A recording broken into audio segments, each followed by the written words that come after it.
மத்திய பாஜக அரசு நாடு முழுவதும் தொகுதி மறுவரை செய்ய திட்டமிட்டுள்ள நிலையில் அதனை மக்கள் தொகை அடிப்படையில் செய்யக்கூடாது என முதலமைச்சர் ஸ்டாலின் தலைமையிலான தமிழ்நாடு அரசு வலியுறுத்தி வருகிறது.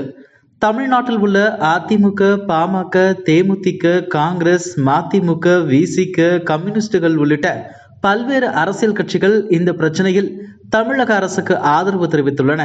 இந்நிலையில் மத்திய அரசின் தொகுதி மறுவரையறையில் தமிழ்நாடு மட்டுமல்லாது கேரளா, கர்நாடகா, தெலுங்கானா உள்ளிட்ட ஒட்டுமொத்த தென் மாநிலங்களுமே பாதிக்கப்படும். இதனால் ஏற்பட போகும் சிக்கல்கள் குறித்து ஆராய்வதற்கும் மத்திய அரசின் தொகுதி மறுவரையறையை ஒத்திவைக்க வலியுறுத்தியும் தமிழ்நாடு அரசு இன்று சென்னையில் தென் மாநிலங்களை சேர்ந்த அரசியல் கட்சி பிரதிநிதிகளை ஒருங்கிணைத்து கூட்டம் ஒன்றை நடத்தியது.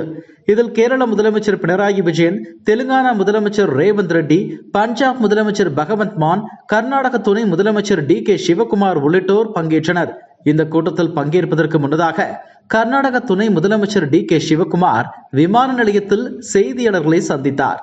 அப்போது பேசிய அவர் தமிழ்நாடு பாஜக தலைவர் அண்ணாமலையை சீண்டி இருந்தார். மேகதாதுவில் கர்நாடகா நிச்சயம் அணை கட்டும் என அம்மாநில துணை முதலமைச்சரான DK சிவகுமார் தொடர்ச்சியாக கூறி வருகிறார். அதற்கு தேவையான அனைத்து சட்ட நடவடிக்கைகளையும் கர்நாடகா மேற்கொள்ளும் என தெரிவித்துள்ளார். இதற்கு தமிழ்நாடு அரசு மற்றும் தமிழ்நாடு விவசாயிகள் சட்டப்படியாகவும் அரசியல் தளத்திலும் கடுமையாக எதிர்ப்பு தெரிவித்து வருகின்றனர்.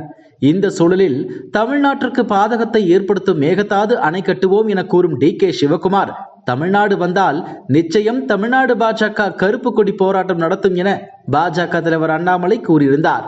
அதன்படி இன்று தமிழ்நாடு பாஜக கருப்பு கொடி போராட்டம் நடத்தியது. இது குறித்து சென்னை விமான நிலையத்தில் செய்தியாளர்கள் DK சிவகுமாரிடம் கேள்வி எழுப்பினர். அதற்கு பதிலளித்த அவர், பாஜக நடத்தும் கருப்பு கொடி போராட்டத்தை வரவேற்கிறேன். என்னை அவர்கள் திகார் சிறையில் அடைத்த போது கூட பயப்படாதவன் நான். அவர்கள் நடத்தும் இந்த கருப்பு கொடி போராட்டத்திற்காக பயப்பட போகிறேன்? அண்ணாமலையை எங்களுக்கு நன்றாக தெரியும். எங்கள் கர்நாடகாவில் தான் அவர் பணியாற்றினார். எங்களுடைய பலம் என்ன என்று அவருக்கு தெரியும். அதனால் அவருக்கு வாழ்த்துக்கள் என்று தெரிவித்திருந்தார்.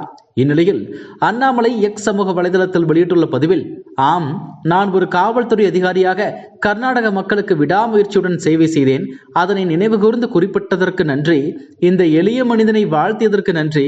மேலும் சித்தராமையாவை அவரது நாற்காலியில் இருந்து வீழ்த்தி கர்நாடக முதல்வராகும் உங்கள் அயராத முயற்சிகளுக்கு எனது வாழ்த்துக்கள் என்று தெரிவித்துள்ளார்.